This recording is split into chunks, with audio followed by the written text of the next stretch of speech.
صرف اور صرف الہی پیغام یعنی وحی میں پوشیدہ ہے۔ اپنی محدود عقل پر غرور کرنے کے بجائے وحی کے سامنے تسلیم و رضا کا مظاہرہ کرنا چاہیے۔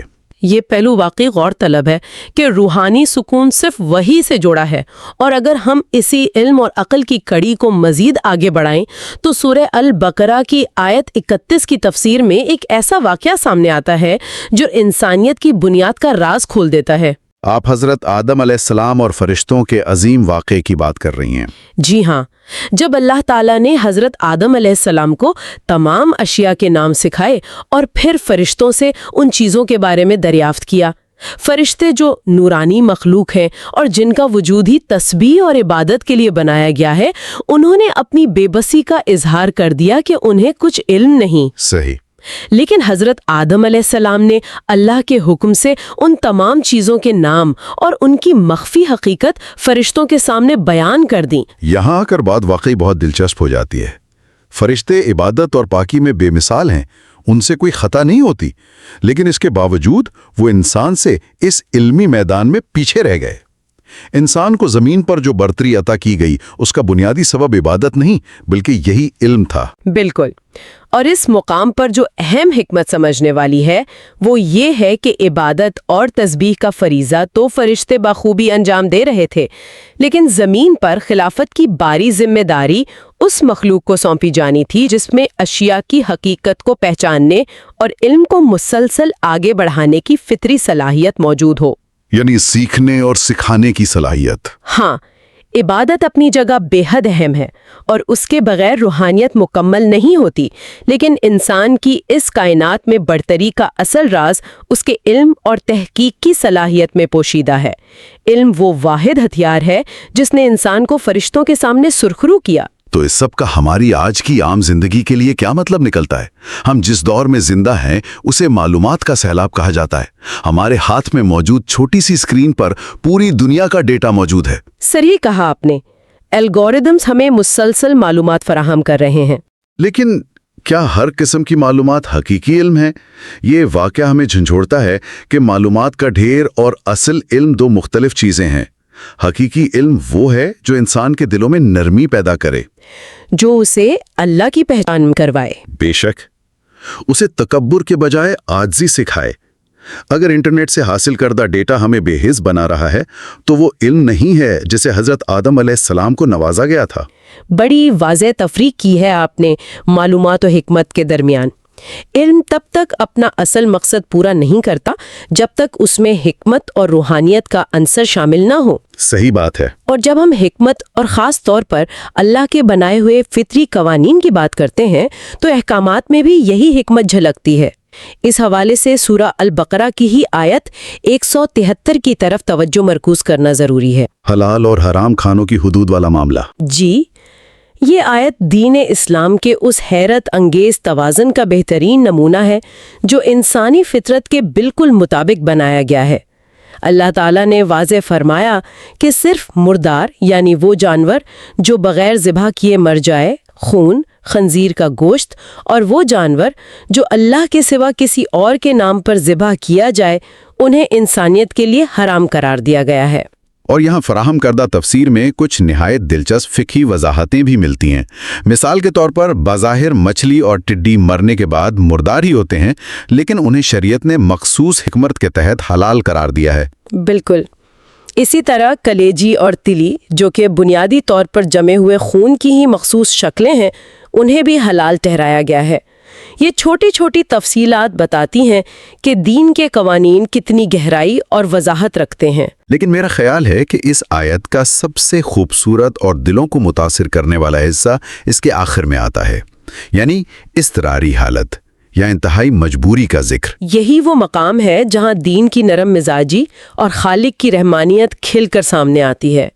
اضطراری حالت سے مراد ایک ایسی شدید مجبوری کی کیفیت ہے جہاں انسان بھوک اور پیاس سے بے تاب ہو جائے اور اس کی جان چلے جانے کا یقینی خطرہ لاحق ہو۔ آخری وقت، بالکل. ہاں، ایسے آخری وقت میں قرآن واضح اجازت دیتا ہے کہ اگر کوئی شخص صرف اپنی جان بچانے کی خاطر ان حرام چیزوں میں سے کچھ کھا لے، لیکن شرط یہ رکھی گئی کہ وہ بغیر کسی لذت طلب کیے، یعنی صرف ضرورت پوری کرنے کے لیے کھائے اور ضرورت سے ایک لقمہ بھی زیادہ نہ کھائے، تو اس پر کوئی گناہ نہیں ہوگا. اسی آیت کے آخر میں تسلی دی گئی ہے کہ بے شک اللہ بڑی مغفرت والا، بڑی رحمت والا ہے. سبحان اللہ. تاریخ کا مطالعہ کریں تو پتہ چلتا ہے کہ مختلف تہذیبوں میں مذہبی رسم و رواج کی خاطر انسانی جان کی قربانی دینا عام بات تھی. لوگ عبادت کے نام پر خود کو بھوکا رکھتے تھے. صحیح کہہ رہے ہیں آپ. لیکن اسلام نے آ کر اس روش کو بالکل بدل دیا. اسلام کا مقصد انسان کو بیجا مشکلوں میں ڈالنا یا عذاب دینا نہیں ہے. دین کا اصل مقصد انسان کی روحانی اور جسمانی پاکیزگی اور اس کی بھلائی ہے. جان کی حفاظت کو اللہ نے اس قدر اہمیت دی ہے کہ مجبوری کی حالت میں ایک حرام شے کو بھی باقدر ضرورت حلال کر دیا گیا. اور اس سے ایک بہت بڑا عملی پیغام یہ سمجھ آتا ہے کہ دین میں شدت پسندی یعنی کسی بھی قسم کی ایکسٹریمزم کی کوئی گنجائش نہیں ہے. یہی وجہ ہے کہ حالات چاہے کتنے ہی عجیب کیوں نہ ہو، قرآن بار بار اعتدال اور توازن کا درس دیتا ہے. آج کے اس مسلسل تبدیل ہوتے ہوئے زمانے میں لوگ دین کو لے کر اکثر دو انتہاؤں پر کھڑے نظر آتے ہیں. ایک طرف وہ لوگ ہیں جو دین کو اس قدر مشکل اور سخت سمجھ لیتے ہیں کہ وہ چھوٹی چھوٹی باتوں پر فتوے لگاتے ہیں اور زندگیاں اجیرن کر دیتے ہیں. اور دوسری طرف وہ لوگ ہیں جو پابندیوں کو بالکل ہی قبول نہیں کرتے اور ہر حدود کو توڑ دیتے ہیں. بالکل. یہ آیت ہمیں ایک سچی راہ دکھاتی ہے کہ قوانین کی کامل پابندی بھی کرنی ہے، لیکن جہاں واقعی شدید مجبوری ہو وہاں اللہ کی دی گئی رخصت اور اس کی رحمت کا شکر بھی ادا کرنا ہے.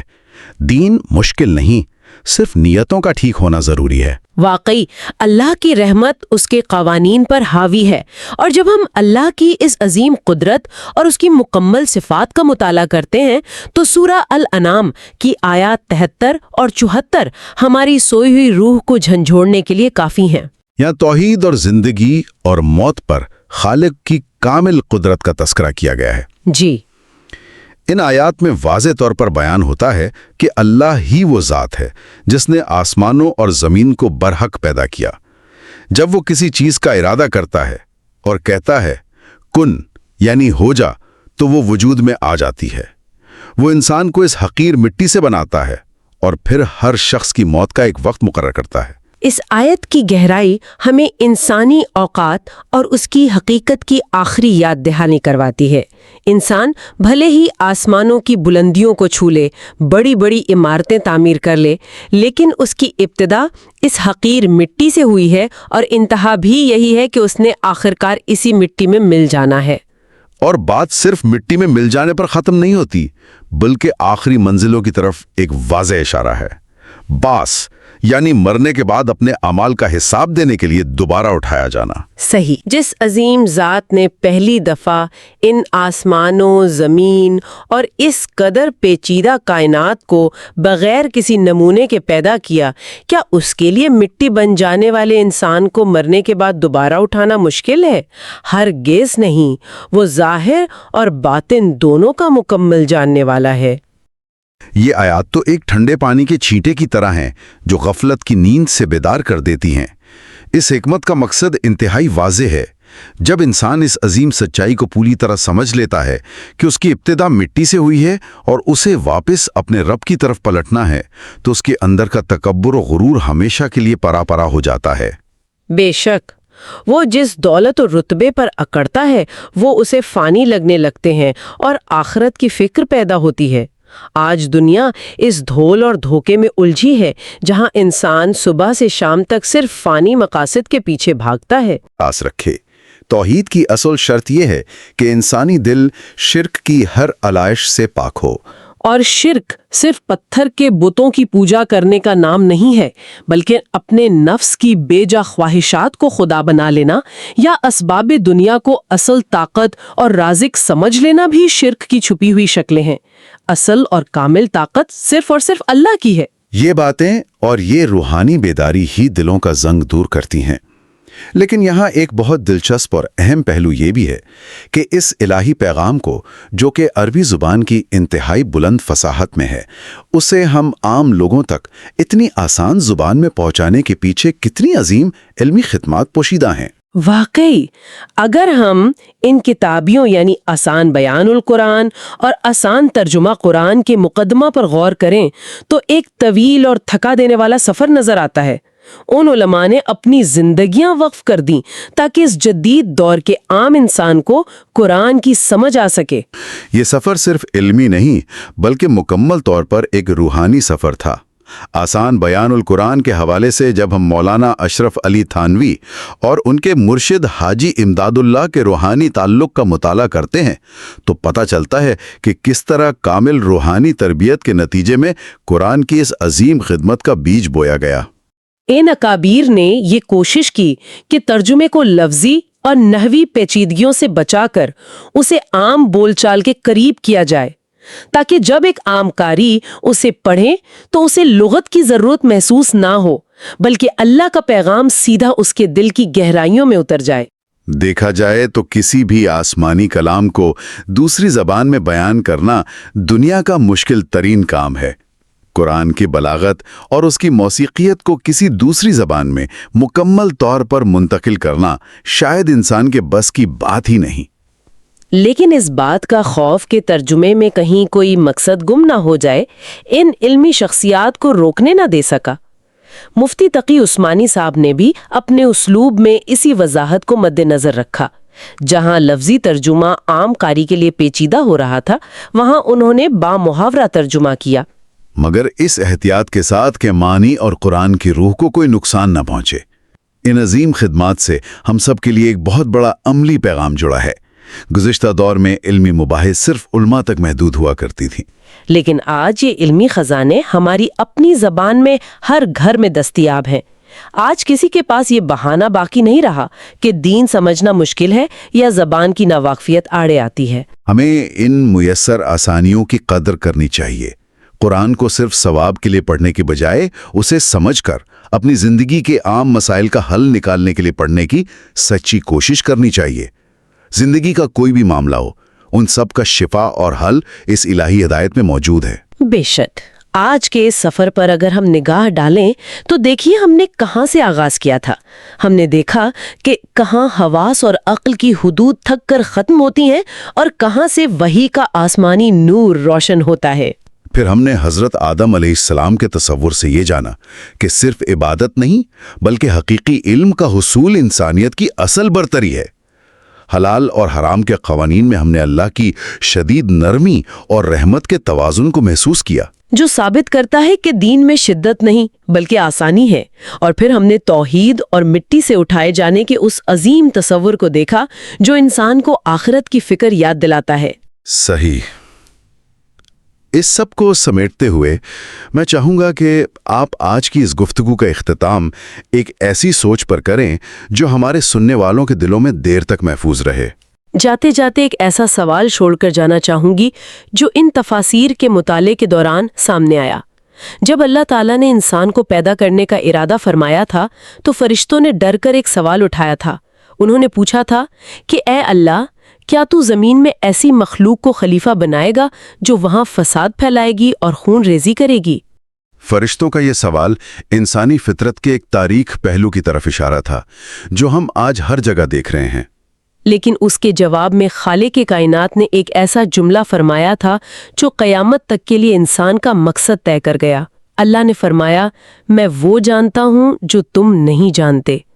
آج ہمیں خود سے یہ سوال پوچھنا ہے کہ کیا ہماری معلومات، ہماری آج کی عقلی ترقی اور ہمارے روزہ مرہ کے اعمال اللہ کے اس فیصلے کو درست ثابت کر رہے ہیں؟ اللہ اکبر! کیا ہم واقعی اس عظیم علم اور روحانیت کے حقدار بن رہے ہیں جو حضرت آدم علیہ السلام کو سکھایا گیا تھا؟ یہ ایک ایسا سخت سوال اور ایسی فکر ہے جس پر ہمیں ضرور غور کرنا چاہیے، کیونکہ اس سوال کے جواب میں ہی ہماری آخرت کی کامیابی پوشیدہ ہے۔ یہ سوال واقعی سیدھا روح میں اتر جانے والا ہے۔ اس سوچ میں غوطہ زن ہوتے ہوئے اس روحانی اور علمی سفر کو ہم ایک سچی دعا کے ساتھ اپنے دلوں میں ہمیشہ کے لیے محفوظ کرنا چاہیں گے۔ آمین۔ اللہ ہمیں ان تمام باتوں پر خالص نیت کے ساتھ عمل کی توفیق عطا فرمائے، ہمارے دلوں کو اپنے روحانی نور سے منور کرے، وحی کے اس مقدس پیغام کو سمجھنے کی آسانی پیدا کرے، اور ان آیات کو صرف ہماری باتوں کا نہیں بلکہ ہماری عام زندگیوں کا اٹوٹ حصہ بنا دے۔ آمین۔ آگے مزید معلومات کے لیے اور اس روحانی سفر میں ہمارے ساتھ چلنے کے لیے جڑے رہیں۔